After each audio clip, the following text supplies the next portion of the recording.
Buenas tardes, compañero y profesor. Tenemos el gusto de hablar sobre lo que es la coria de Huntington, un grupo conformado por Andrea Buitrago, Ana Paredes, Andrea Marín, Jesús Urbano Luis Tejera y mi persona.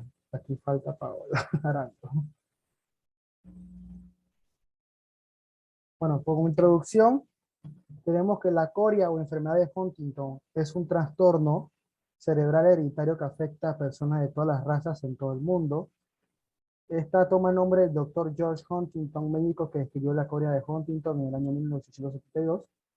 Esta enfermedad neurodegenerativa causa la muerte progresiva de las células nerviosas en el cerebro.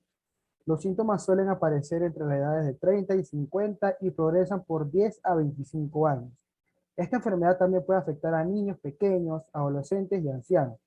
Presenta una morbilidad asociada con múltiples alteraciones psiquiátricas, las más frecuentes de las cuales es la depresión, que se presenta en la mitad de los pacientes aproximadamente. Se presentan también psicosis, irritabilidad, apatía, síntomas obsesivos y delirio. No existe cura para la enfermedad y las intervenciones se dirigen al tratamiento sintomático de las alteraciones del movimiento y de la sintomatología psiquiátrica. Ahora tenemos qué es específicamente. Es una grave y rara enfermedad neurológica, hereditaria y degenerativa, como ya acabo de decir. La enfermedad de Huntington se llama así, ya como ya dije, como en honor al doctor George Huntington, un médico estadounidense, y se escribió la enfermedad en 1962. Fue la primera persona que identificó el carácter hereditario de la enfermedad de Huntington. Este médico, el médico George Huntington, observó por primera vez esta enfermedad en una familia americana de ascendencia inglesa y le dio el nombre de enfermedad de Huntington. El nombre alternativo de coria viene porque entre en sus síntomas visibles encontramos movimientos coreicos, es decir, movimientos involuntarios y bruscos de las extremidades. Se cree que los orígenes debieron ser en el noreste europeo y que desde allí se extendió al resto del mundo, especialmente a América, donde encontramos tasas elevadas de esta afección. En 1933 se descubrió que el desencadenante de la enfermedad era una mutación genética localizada posteriormente en el cromosoma 4, lo cual se publicó en la revista Nature en 1982 por el equipo de genética de la Facultad de Medicina de la Universidad de Harvard en Boston. Esta produce una alteración psiquiátrica y motora de progresión muy lenta durante un periodo de 15 a 20 años, como ya dije. El rasgo externo más asociado a la enfermedad es el movimiento exagerado de las extremidades y la aparición de muecas repentinas. Además, hace progresivamente difícil de hablar y recordar. En las etapas finales de la enfermedad, la duración de los movimientos se alarga, manteniendo los miembros en posiciones complicadas y dolorosas durante un tiempo que puede prolongarse hasta horas. Esta puede desencadenar episodios depresivos, reiterados como repercusiones negativas en el entorno de allegados. Las facultades cognitivas disminuyen, así como la memoria y la capacidad de concentración empeora. La enfermedad termina siendo una causa de demencia en los pacientes.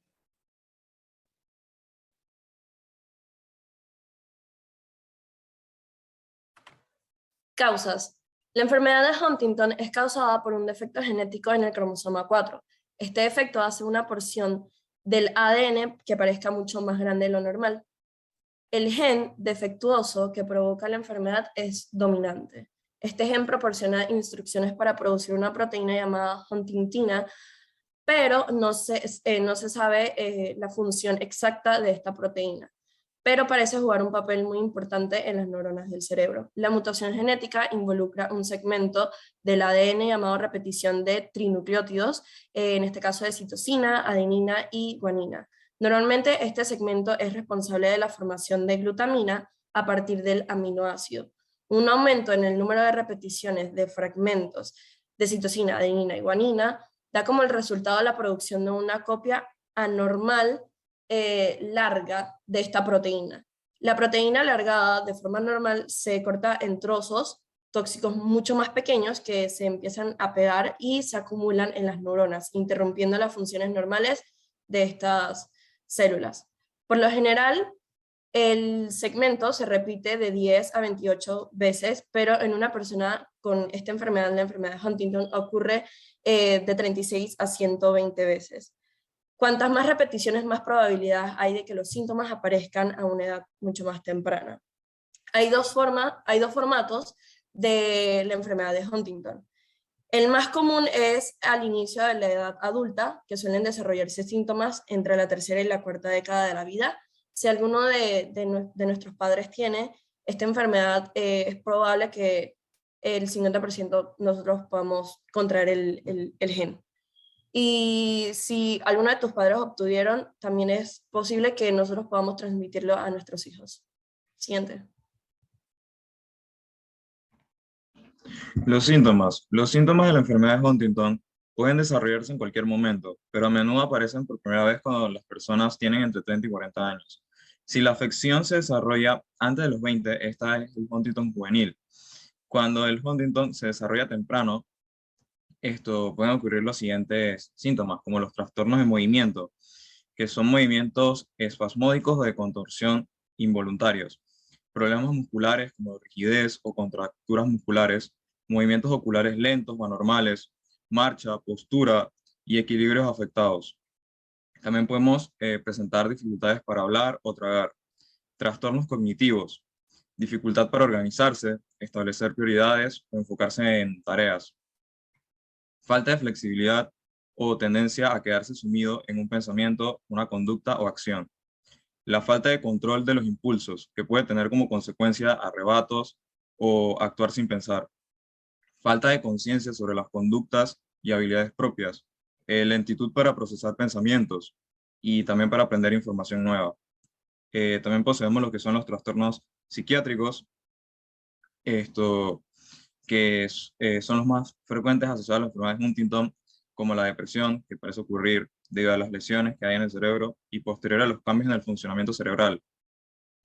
Algunos de los signos y síntomas que podemos presentar son el aislamiento social, el insomnio, la fatiga y pérdida de energía, ideas frecuentes sobre muerte o suicidio, trastornos obsesivos o compulsivos, manías o trastornos bipolares.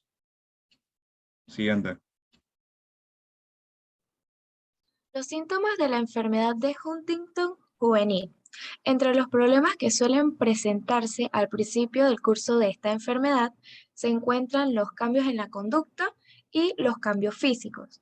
Los cambios en la conducta está la dificultad para prestar atención, la disminución rápida y significativa del desempeño escolar en general.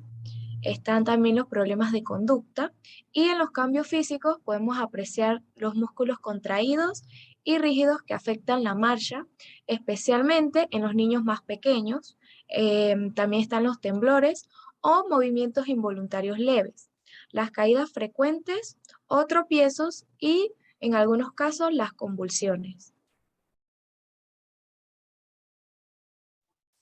Un diagnóstico preliminar de la enfermedad de Huntington se va a basar principalmente en las respuestas a las preguntas examen físico general, revisión de los antecedentes médicos familiares y examen neurológicos y psiquiátricos.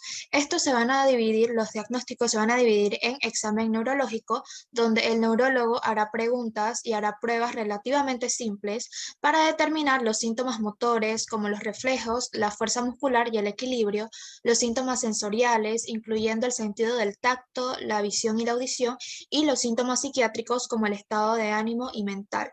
Va a haber un análisis neuropsicológico donde hará pruebas estandarizadas para evaluar la memoria, el razonamiento, la agilidad mental, los conocimientos de idioma y razonamiento espacial. La evaluación psiquiátrica para detectar una serie de factores como el estado emocional, los patrones de comportamiento, la calidad del juicio, la capacidad de afrontar una situación difícil, los signos de trastornos de pensamiento y la evidencia toxicomaníaca. También se van a presentar otros diagnósticos como la consejería genética y las pruebas genéticas, donde si los síntomas indican que se trata de la enfermedad de Huntington, el médico va a recomendar hacer una prueba genética para identificar el gen defectuoso. Y por último está la prueba genética predictiva, donde se va a realizar la prueba genética y si se tiene antecedentes familiares de la enfermedad, se va a hacer como un análisis predictivo de lo que puede pasar. Tratamientos. Actualmente ningún tratamiento puede tirar lo que es el curso de la enfermedad de Huntington. No obstante, los medicamentos pueden aliviar algunos síntomas de los trastornos psiquiátricos y de movimiento. Medicamentos para el movimiento. Tetrabenazina. Reduce los movimientos espasmódicos y de torsión involuntarios. Medicamentos antipsicóticos. reducen los movimientos. Estos pueden empeorar lo que es la contracción involuntaria y la rigidez muscular.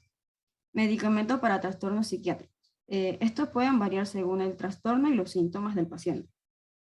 Antidepresivos tienen efecto en el tratamiento del trastorno obsesivo-compulsivo. Antipsicóticos, estos inhiben lo que es los estallidos de violencia, la agitación y síntomas de trastorno de ánimo o psicosis. Estabilizadores del ánimo. Evita lo que es altibajos emocionales asociados con el trastorno bipolar. La psicoterapia ayuda a controlar los problemas de conducta, adquirir estrategias de afrontamiento, controla las expectativas del progreso de la enfermedad. Fisioterapia mejora lo que sería el acondicionamiento físico, y la terapia ocupacional, el cual su objetivo es mantener la capacidad de la persona para que sea independiente en sus actividades de la vida cotidiana.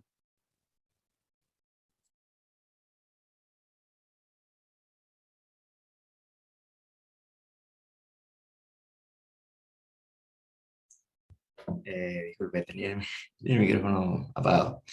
En cuanto a la discusión, bueno, así como de las cosas más importantes, podemos recalcar que la enfermedad de Huntington es una enfermedad neurológica que fue descubierta en 1872 por el médico George Huntington, y esta enfermedad produce una alteración psiquiátrica y motora crónica a lo largo de 15 a 20 años.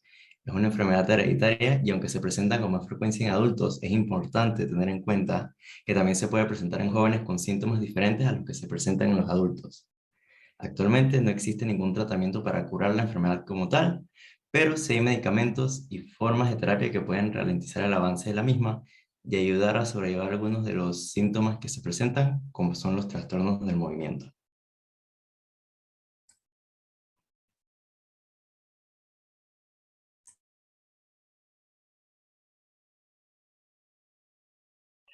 Bueno, en la conclusión, ¿me escuchan bien? En la conclusión tenemos que esta enfermedad neurológica es de progresión lenta, afectando netamente el cromosoma 4, provocando la afección genética. Cuando estos genes son transmitidos hereditariamente, se da un aumento en el número de fragmentos de CAG repetidos en el ADN, dando como resultado la producción de una copia anormalmente larga de la proteína huntingtina, siendo esta responsable del rol neuronal. Dicho esto, inicia el deterioro progresivo de las neuronas, causando disminución de la memoria y la capacidad de concentración, incluyendo movimientos espasmódicos abruptos, como lo han mencionado mis compañeros. La clasificación de la enfermedad de Huntington en jóvenes y adultos debe reconocerse para dar el tratamiento debido y poder proporcionar un alivio temporal a los síntomas, ya que no se cuenta con una cura definitiva, teniendo presente que de maneras distintas, dependiendo de la edad, se determina el desarrollo el desarrollo temprano de la enfermedad de Huntington. Este puede darse más rápido en personas jóvenes que en una persona adulta. Al determinar dichos síntomas, una prueba genética es la base principal para confirmar el diagnóstico. Muchas gracias.